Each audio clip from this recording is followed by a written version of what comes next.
Stories shape how we see the world. Voice of Witness is an award-winning oral history nonprofit harnessing the transformative power of storytelling.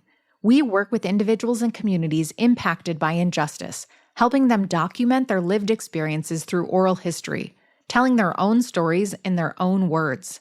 In an era of reductive sound bites, we need this kind of nuanced grassroots storytelling to create a more just future. Visit voiceofwitness.org/learn to get involved, check out our workshops, and download tools to support your own project.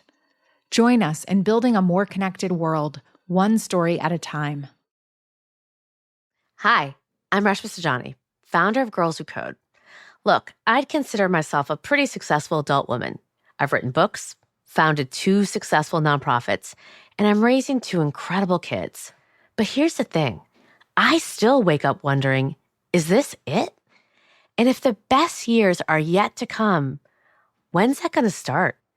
Join me on My So-Called Midlife, my new podcast with Lemonada Media, where we're building a playbook for navigating midlife, one episode at a time. Each week, I'll chat with extraordinary guests who've transformed their midlife crisis into opportunities for growth and newfound purpose. At some point, we all ask ourselves, is there more to life? I'm here to discover how to thrive in my second act, right alongside you. My So-Called Midlife is out now, wherever you get your podcasts. Lemonada.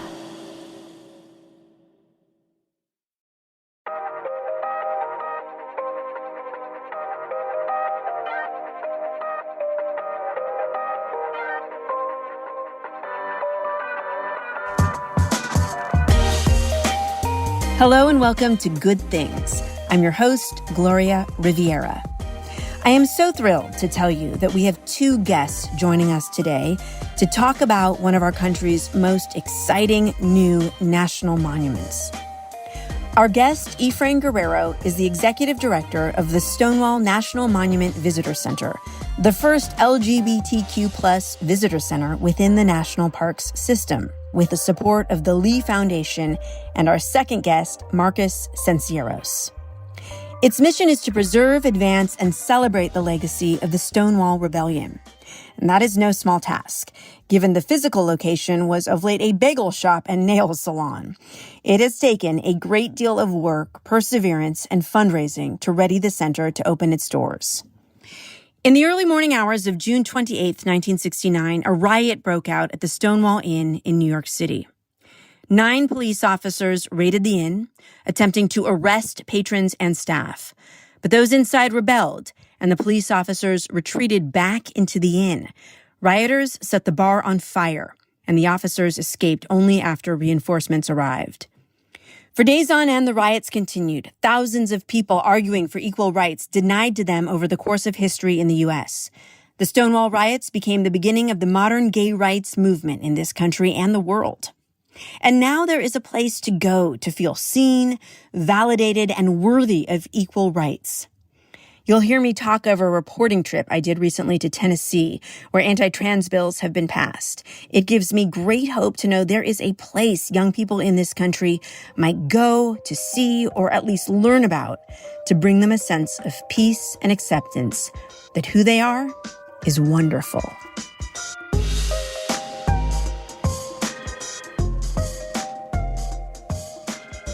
Marcus and Efrain, thank you so much for joining us.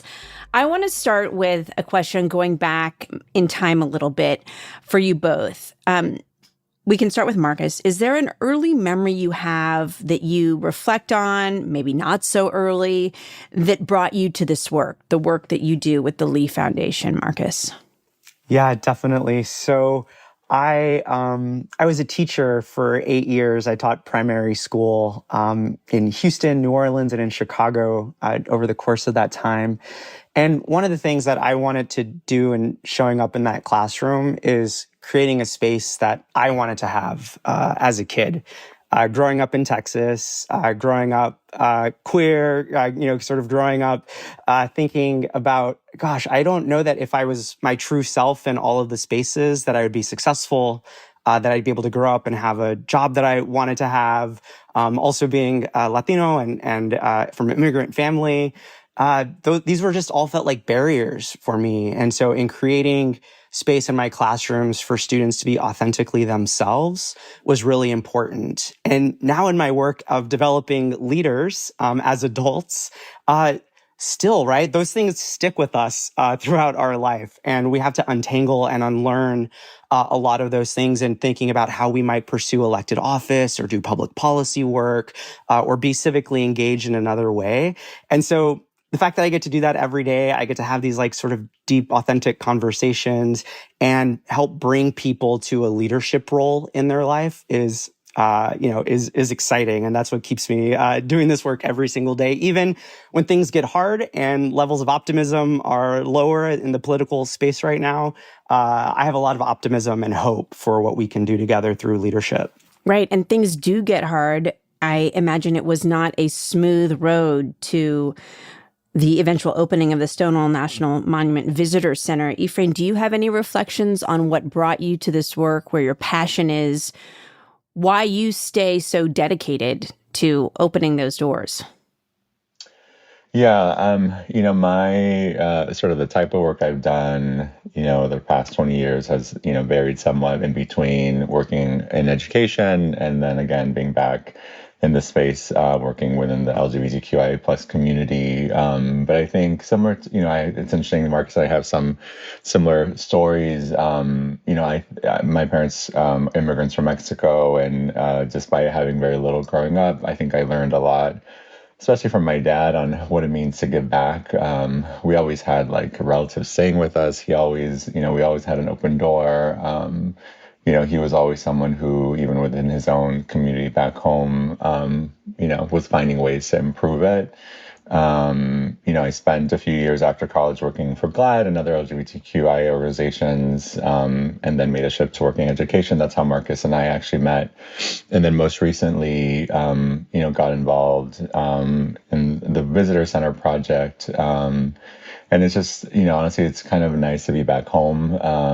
Someone who identifies as gay, it's just, the work that we're doing to open up these doors in June is very close to my heart. And, I can't wait to see people walk into the space. That will be such an exciting moment. I feel like I need to be there. So keep me posted. Marcus, what does it mean to you? And tell me if I'm phrasing this correctly, to be able to directly, and it's that directly that I'm curious about, invest in civic leaders like Efrain? Yeah, so investing in leadership is so important right now. Investing in leaders with strong values is important right now.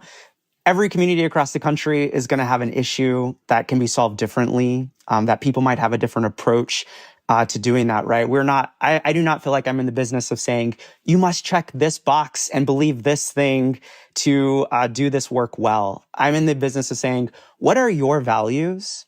How has that shaped the leadership that you want to bring to your community? And can you build coalition and others that believe in that as well to do this work? And that sort of values-based leadership is a little bit rarer in our country right now. And so the idea of like Efrain and what's happening at the Stonewall Visitor Center is we are creating a space that people can feel at home at, that people know that they can go to, that's a national park, right? That's supported by our government, in a space to be authentically themselves and to see themselves in that area. That's something that not everybody has in communities across our country. And so the fact that we can invest in leaders, in opening spaces like this, or in taking on leadership roles that help people see themselves is really important.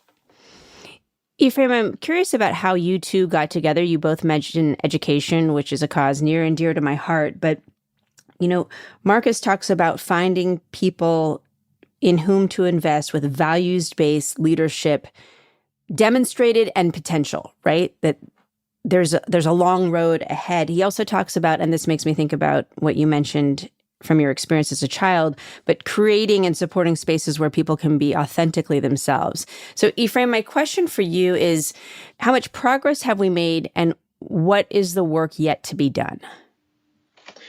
Yeah, it's interesting you talk about, progress made. I mean, I'll just talk, from a personal perspective. I think, post-marriage equality and during the Obama administration, like, I think there was a sense of, that a lot of the work had been, has been done, or we've reached sort of this point of acceptance and among the LGBTQI plus community. And I think as we've seen, and I guess let me say, even if we sort of had stopped there, right? Even if things hadn't really changed since, let's say 8 years ago, I think it's important that like we remember that like progress can easily slip back, and that we have to not just work to achieve progress, but really work hard to maintain it, and that we shouldn't be lulled in times where things feel good and everyone feels welcoming and things feel safe. And so I think for that reason, it's important to have places like the Stonewall National Monument Visitor Center to remind us what happens when we can unite, and when we can sort of rally together against those who oppose us. And so, yes, I think, again, even when we feel like we've reached a point of acceptance of progress, there's always the effort to maintain it. And in times where, it feels like it has, I think, for me in the past few years, that there's all this, new energy and really hate towards the LGBTQIA plus community, that we have spaces like ours to sort of help, in uniting the effort to sort of fight back. Yeah, I want to share with both of you. I did a reporting project recently in which I was in Tennessee and was with young people in Tennessee. So some of the organizations there create spaces for young people, and I'm talking like 12, 13, 14, to go once a week, community centers, and they have a chance to try out different pronouns and different identities. And the joy that was inherent, when they were in that space. And this is while anti-trans, the anti-drug bill, all of this was happening in real time. It was very, it just stopped me in my tracks to see what simply, literally finding a space and opening the doors can do for young people. They are a far way away from New York. So my question is, what is the significance of the Stonewall National Monument Visitor Center? What does it mean for everyone, but particularly for young people in this country who are not able to access care, right? Health care, to support who they are exploring themselves to be. What is the significance of the center for those young people? And I'd love to hear from both of you on that. Yeah, I'm glad you brought up, children, because, one, we are a space, the West Village, the sort of area we are, is obviously a very lively gay neighborhood, but we're surrounded by, very famous bars, but we are a space for families. We are a space for children. We're open 10 to 4. We are part of the national park system. And so, yeah, that is one of the things we're actually very excited about, is to welcome children to the space. The National Park Service has like a junior rangers program that we're hoping to sort of incorporate into the space. And so, yeah, I think having that space for youth to come visit is, one of our main goals. And, to your point of those who can't, who may not be able to visit us, we're hoping to find ways to reach them, in different ways remotely, or find ways or opportunities to support kids in other cities to come visit us, whether it's through funding or other means. And I think the other thing that comes to mind when it comes to, LGBTQIA plus youth is, Stonewall, it was a long time ago, right? We're about to hit the 55th anniversary this June 28th, which happens to coincide with the days that we're opening the Visitor Center for the first time. And I think, it's important to just remember the sort of the struggle, the challenges that we've had, 55 plus years ago, and that youth today can kind of have that perspective. So yeah, I think I'm glad you brought the part about youth to this, because this is important to what we're doing. Yeah, and before we know it, those youth may be 13 now. 5 years, they'll be 18. It goes so quickly. And I feel like, Marcus, when you look at a leader like Efrain, and you think about the potential, do you guys talk about, who will be visiting, what they can expect? How much sort of interaction, shared DNA is there as your work goes forward? Yeah, I mean, I think this work is about community. You mentioned a little earlier, Efrain and I met through a fellowship in education around leadership, of how are we trying to bring our authentic selves into this work, and to make a change in the way that we would want to see. And so being able to see him grow into this role, and to be able to open the visitor center is super exciting as a friend, but also just as a leader in the community. We both share also identities as Latinos, immigrants, there's different layers that exist here, and the types of leaders that are leading our spaces is important. And we want to be able to have other people see the ability for them to lead in that way, to connect, and to know that there are resources that we can invest in them and their organizations and their efforts to do amazing things like this. So that's super exciting.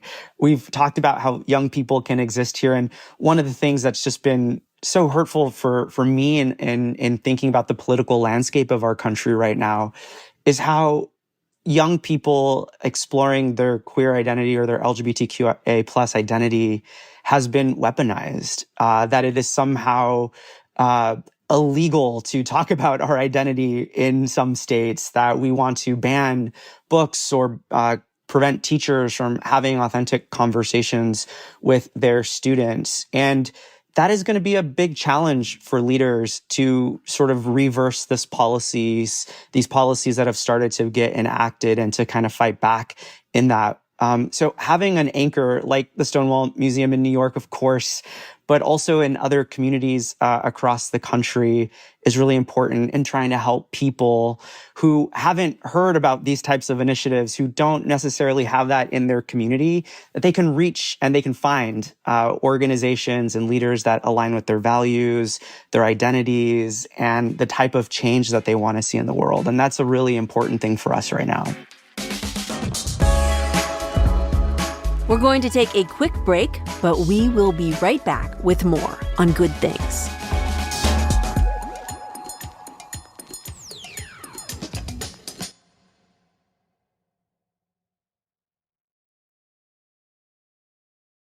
Interested in the power of first-person storytelling?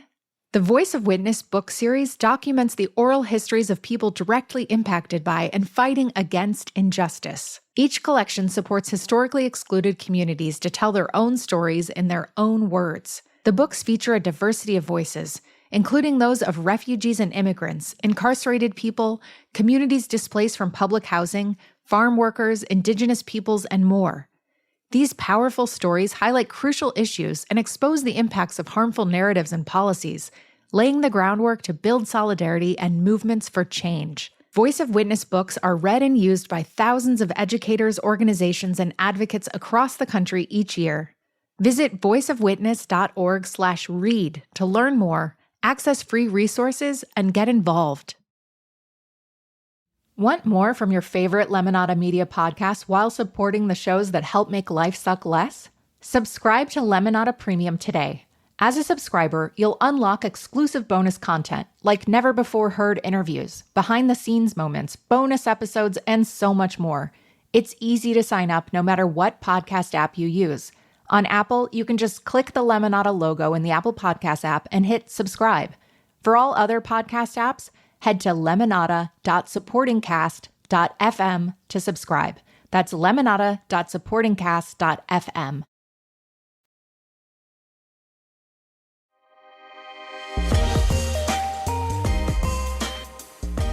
You talk a little bit about the investment. I'm curious where the dollars go. Is talking about how you even secured the location. Wasn't it like a bagel shop or a nail salon before, something like that? Like how does that happen, right? Like what is the cash flow and what are the logistics and how do you work together to make it happen, to get from point A to the very, very far and distant point B? Yeah, so I can start. What's great about this new relationship between the Stonewall National Monument Visitor Center and Lee is, we're at the end of sort of the phase where we're about to open the doors. And what was very exciting about, partners like Marcus is like one of our fears is, once you have a building and it's opening, it's ready, people sort of think like, oh, you're good, right? But but like the work starts, the programming starts, funding is still very much necessary, but sometimes harder to get by. And so when Marcus said that, there was this opportunity to sort of put our name out there to new donors or prospective donors who might be interested in investing in what we do. That is very exciting for us because, again, we've had some great support and continue to have support, but have had some great support in the build out and renovation. But we're now really looking forward to how to sustain the organization moving forward. I do want to give a quick shout out. Again, I'm relatively new as executive director of this organization, but Diana Rodriguez, our founder, who literally helped raise money for even the effort to make Stonewall a federal monument. She was involved in that effort. And really it was her and her wife who co-founded this organization, Anne Marie Gothard, who had this idea that, we should have a physical space for the monument and a visitor center. And they themselves, it was a bagel shop at one point, and most recently was a nail salon. They themselves, sought out the space. Diana raised, it's been $3.2 million. From supporters like the Mellon Foundation, the National Parks Foundation, New York State. And so, that effort really, full credit to her. And, I'm really just focused these past few months and then moving forward and really like getting, the organization into the next phase of growth. But really the reason we're here is really because of her and her wife. But yes, to your point before, the funding is critical now that we're open.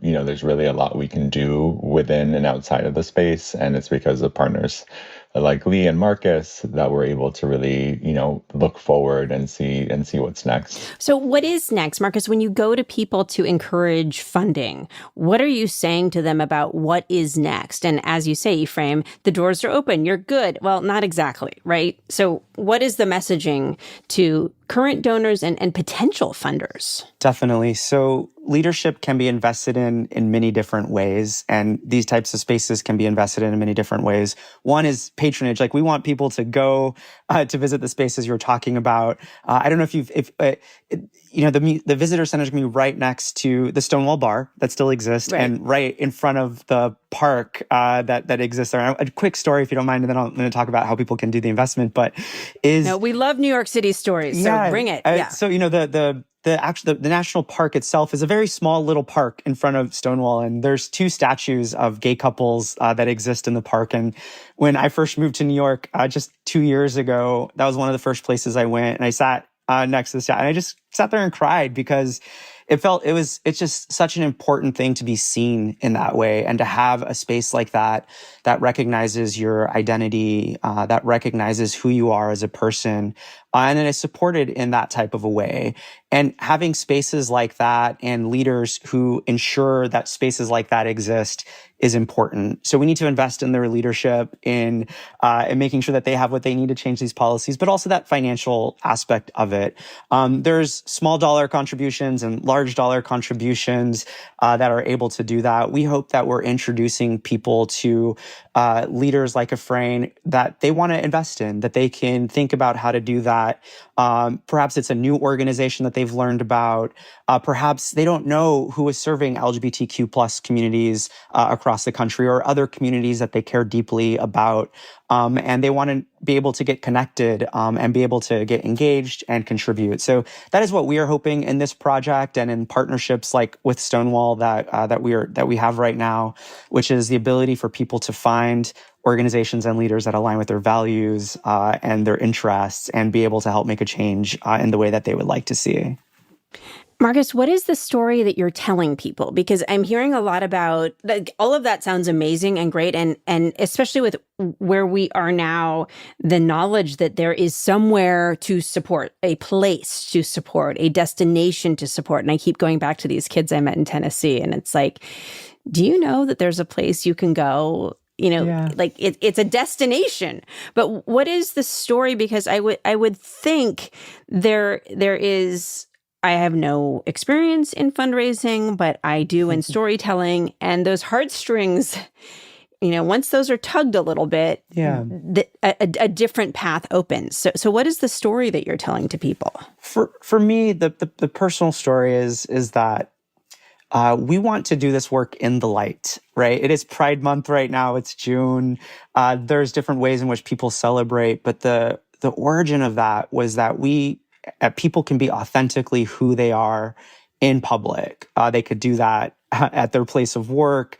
They could do that in the school that they go to. They can do that in just every day going to the grocery store, right? Like that's the gay agenda, is just being able to go out and shop and get back home and do the thing that you want to do. And when there's so much political effort right now, there's so much to put queer people back sort of in the closet, to kind of dim the lights on identity like that, right? We can't pass laws and policies that restrict people's identities in our communities. And that's requires a really strong value set in our leaders. And when we talk about how someone might use their resources, in this case, their financial resources, which could be limited right now. There's a lot of tension in people's pocketbooks at the moment. But the offering here is financial investment is important.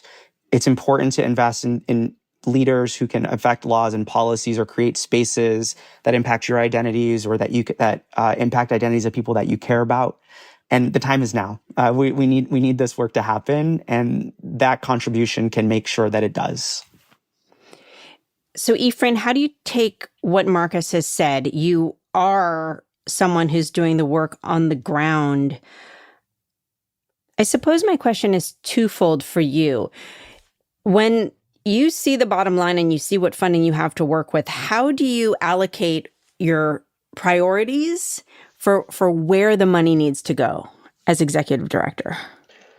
Yeah, I mean, obviously right now we're literally focused on, like, do we have the right signs up, and what, does the door work properly, and what does that take to fix it? But to your point, I think what's exciting is, we've invested a lot with, again, a lot of the funders I mentioned. And again, we have a ton of great corporate sponsors who have, like Google and others who have been with us for years. But we are looking sort of to the next phase. And, but I guess I'll say the first year I would probably imagine we just want people in the space. We have, some programming plan. We hope to welcome, we already have plans to welcome like summer youth groups, and have started reaching out to the New York City Department of Education to see how we can sort of partner with, having classes come, back to the discussion around youth. But I think what to answer your point about funding, we do have, ideas around what this space and organization can grow into. And that's where sort of the funding comes in, because we do have, we're lucky to have, funds to operate and to launch the Visitor Center and, operate, comfortably. But if we want to do more and really think about that next phase of growth, and whether it's, again, programs with youth, or a curriculum, or virtual tours, or, there's just so much that can be done in and outside of the space that requires funding. Okay, sit tight, everyone. We're going to take one more quick break, and we'll be right back with more good things.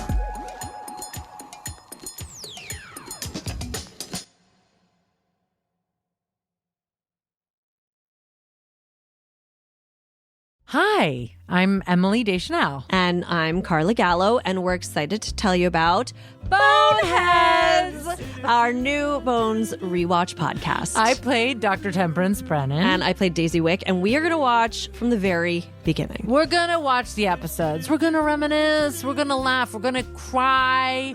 We're going to tell behind-the-scenes stories. We're going to go on tangents. A lot of tangents. So whether you're a seasoned Bones fanatic or a newcomer looking to dip your toes in to the wild world of forensic anthropology, this show is for you. Boneheads from Lemonada Media is out now wherever you get your podcasts.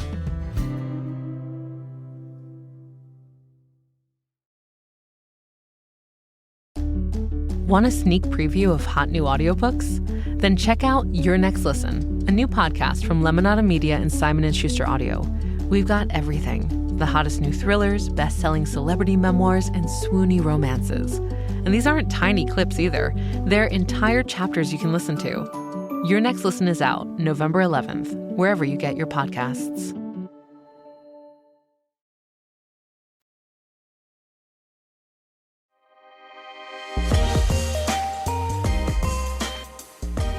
Okay, so we are releasing this just before doors officially open. Can you give us a sense of what people will experience without giving too much away? Yeah, of course. I mean, I think what's really cool is like it doesn't really hit you till you're in the space and sort of understand like what happened right where you're standing. And so just sort of honestly like being in the physical space where, you know, the Stonewall Rebellion took place over 55 years ago or nearly 55 years ago is in itself, I think, very powerful.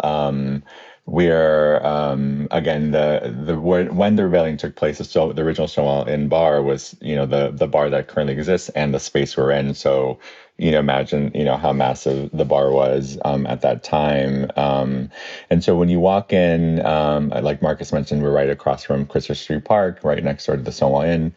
The space is, you know, a 2,100 square foot space, and we really jam-packed it with as much as we could. You'll see, you know, very in-depth sort of explanation of what the Stonewall Rebellion was, of course, but truly how the movement has evolved since then. There'll be, you know, exhibits from different artists, you know, featuring up-and-coming queer artists is something that was important to us as well. We've incorporated music into the space that really calls back to, you know, that the time of the rebellion in the late 60s. There's a very large theater, which we have some great programming planned for.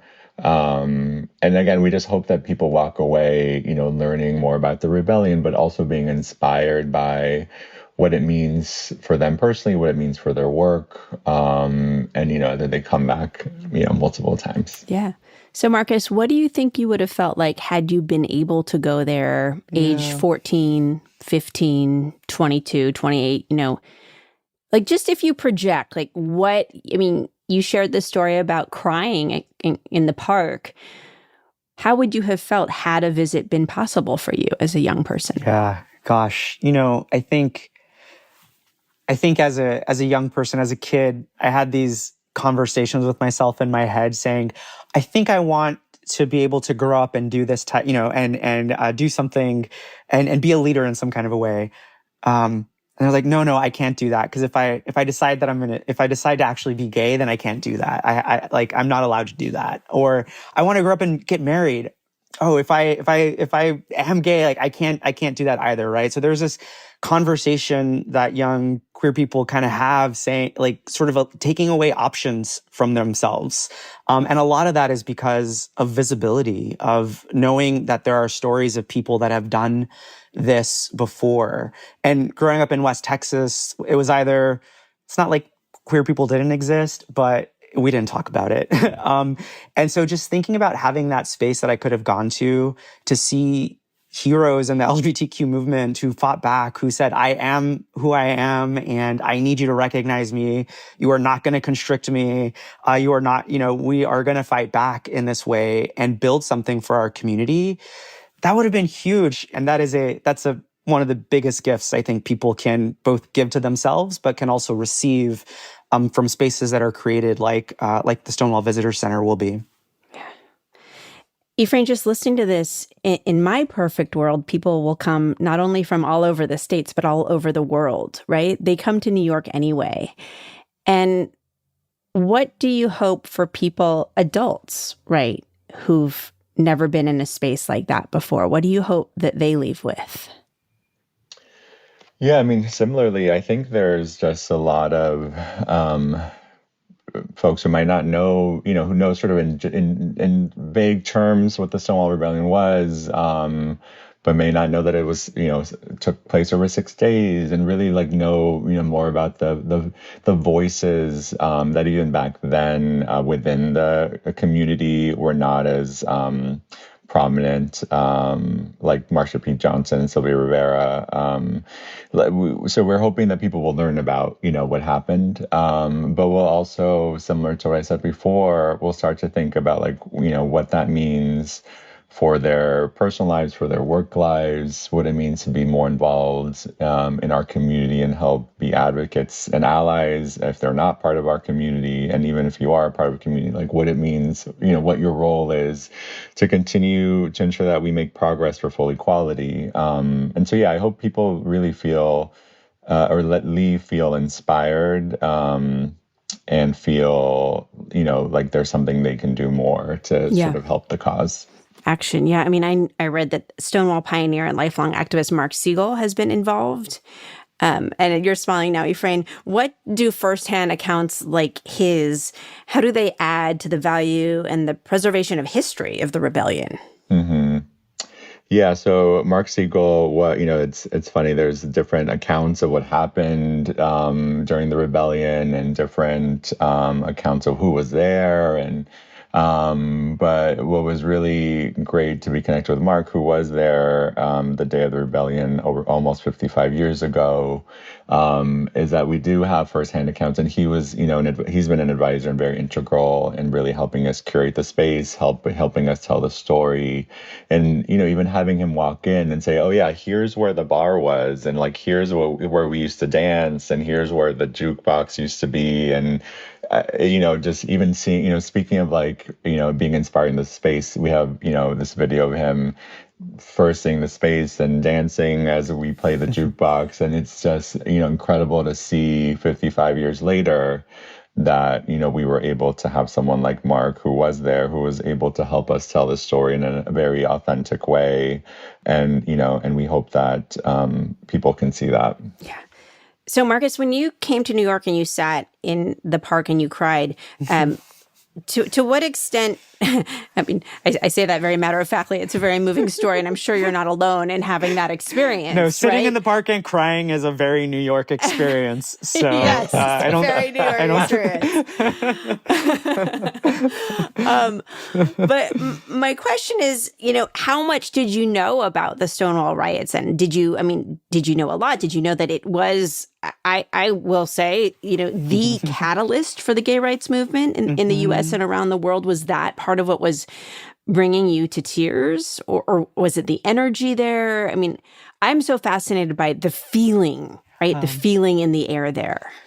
The feeling in the air is strong. Like it is just a space that feels welcoming, like that feels for us. And also like, it's just a little park, and then, Stonewall Inn's just a little bar, but like, that's what people need. Like, that's where community is built. That's where relationships are built with one another, right? Like, that's the extent of what people are trying to take away when we're in anti-LGBTQ laws or policies, right? Like, that's something that we have to hold on to. And so I think that's the emotion that I was feeling. Is I didn't know about the Stonewall riots until after college. I didn't know that they were led by queer people of color in these spaces. They had such prominent roles, right? I knew that growing up, it was going to be difficult for me to live into my full identity. And being there, crying in the park, it didn't, like, I was just me. And that part is fantastic. And that part is something that I hope everyone has an opportunity to feel, whether they identify as LGBTQ or not. Just an authentic space to be yourself is important. And the acknowledgement, I think now, the gratitude that I have now in the work that I get to do and that I see Efrain doing within the Stonewall Visitor Center, is that it takes time and effort and resources to build those spaces, to ensure that those spaces can be preserved for people. And that is leadership that I am all in for, and that I hope others are too, and that they can see how they can get engaged and involved and support those efforts. Yeah, as you were talking there, I was just thinking for these kids that I met in Tennessee, to be able to go there or to be able to even watch, a video that the center has produced, they're taking something back with them into their lives that they didn't have before. And it's a little part of you're not alone. I mean, Marcus, you've used words like, that you felt valid and that you felt seen. I mean, this is what community offers, right? You can't feel that in the same way alone in your house questioning your identity. So for me, I feel like this center is, if there was one place I would say to go, particularly, during Pride Month, but any time of the year, it would be like, it's almost like, those places exist all over the world, but in New York, I envision myself saying, you have to go there. You have to go there. You have to feel it. You have to experience it. It's such an offering for folks to have a space like this that identify, but also for others, right? Like I've taken my mom to Stonewall and to the park, right? And just thinking about the allyship that's needed, the love from our family and friends that's needed as a gay person, especially if that feels like a difficult thing to come out as and to grow into. It is important that also others that do not identify as LGBTQIA+ recognize the importance of the space, that they come and they see it and they learn about Stonewall and they think about how they can contribute to ensuring that these spaces exist, right? Because when these places are taken away, when anti-LGBTQ laws are passed, it's because people let it happen or didn't build up enough power to stop it from happening. And whether it's this issue or another one, it's important that those coalitions are built, that people see themselves and these spaces as important for others in their lives. When you think about coming to the center and you think about celebrating Pride, I want to ask you, what does Pride mean to both of you? And Efrain, if you want to start, that would be lovely. Yeah, I mean, I think what comes to mind is, Pride is a celebration. To me, Pride means love and acceptance. It means, celebrating with my husband, who I was able to legally get married to a few years ago, and celebrate with my friends. And this time it means celebrating with others as we open up the visitor center, which I'm very excited to do, despite all the, hard work and time it's going to take. I'm very excited that this Pride, literally the weekend of Pride weekend, we open on June 28th, that this is sort of what it means for me this year and every year moving forward, that not just personally, celebrating, but really celebrating with others and celebrating for others. So yeah, that's what Pride means to me. Is there anyone in your life that you would hope to bring there one day that right now you think of, might not immediately react like, yes, I'm coming, but someone that you think would really benefit from being there? Yeah, well, I mean, I can't think of anyone who's not in some way excited to come, because everyone who knows me, knows how much this means, knows how much, our team has been working on this, especially, again, our founder Diana, who's been tirelessly at this for, several years. But I think what I am, if I think about folks close to me, both of my sisters who still live in LA, they're overdue for a New York City trip anyway. And I'm just, it's one thing to explain like all the work and the space and try to even show them renderings. But I'm very excited for them and other family and friends to walk into the space and really see all the work that's gone into it and sort of how special it is for us in our community. So yeah, those are some folks who come to mind. Yeah. Do you imagine that will be an emotional moment for you when you see people who are important to you walking into the space?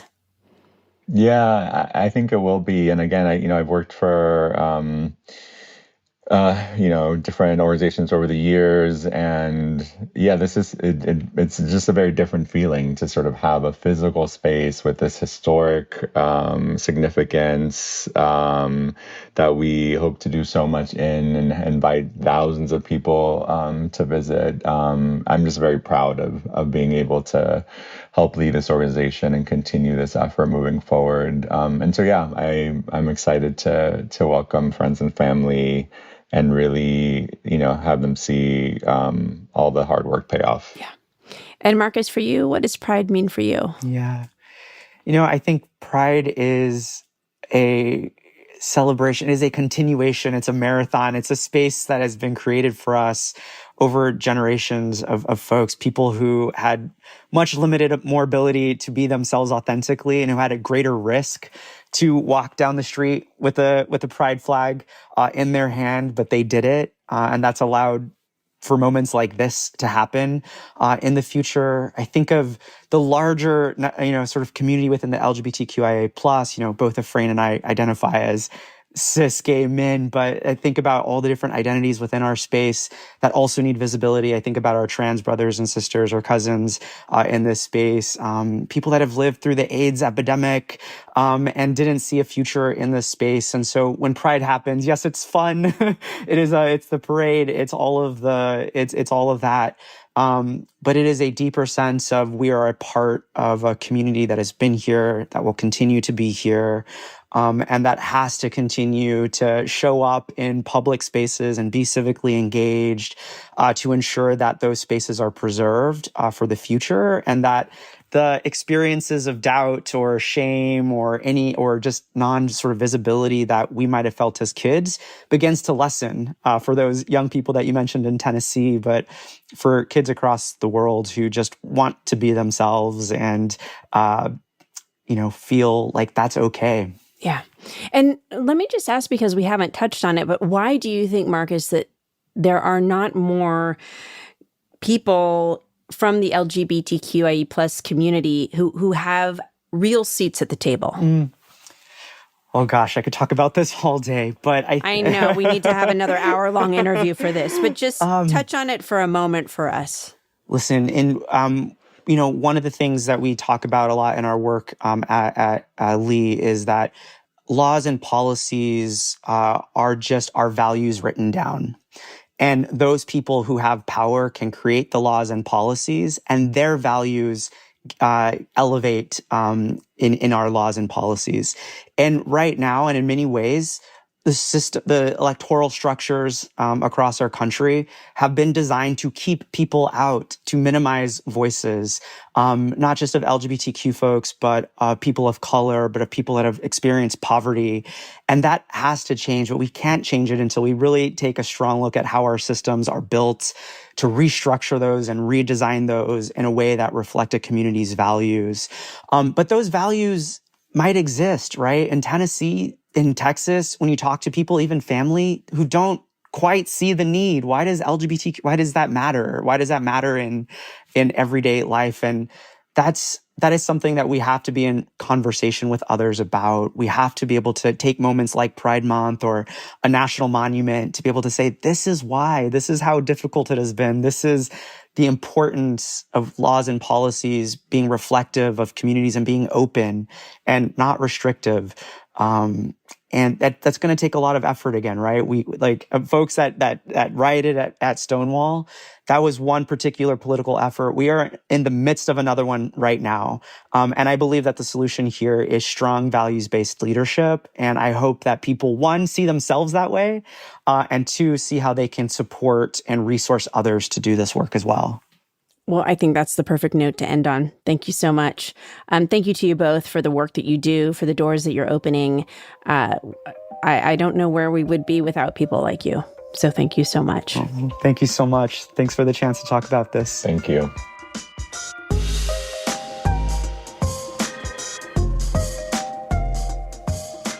This episode is presented by the Spark Leaders Program, an initiative of Lee. This series is produced by associate producer Donnie Matias. Our supervising producer is Jamila Zahra Williams. Mixing and sound design by Noah Smith. Steve Nelson is our SVP of Weekly Content. Executive producers are Stephanie Whittles-Wax and Jessica Cordova Kramer. Help others find our show by leaving us a rating and writing a review. Thanks so much for listening. See you next week. Follow Good Things wherever you get your podcasts, and listen ad-free on Amazon Music with your Prime membership.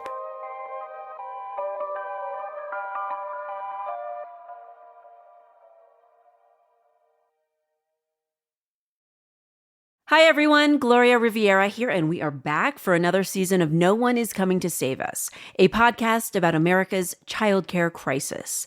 This season, we're delving deep into 5 critical issues facing our country through the lens of childcare: poverty, mental health, housing, climate change, and the public school system.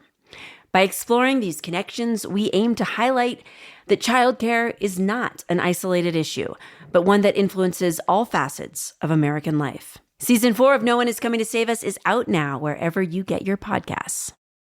Are you looking for ways to make your everyday life happier, healthier, more productive, and more creative? I'm Gretchen Rubin, the #1 best-selling author of The Happiness Project, bringing you fresh insights and practical solutions in the Happier with Gretchen Rubin podcast. My co-host and happiness guinea pig is my sister, Elizabeth Kraft. That's me, Elizabeth Kraft, a TV writer and producer in Hollywood. Join us as we explore ideas and hacks about cultivating happiness and good habits. Check out Happier with Gretchen Rubin from Lemonada Media.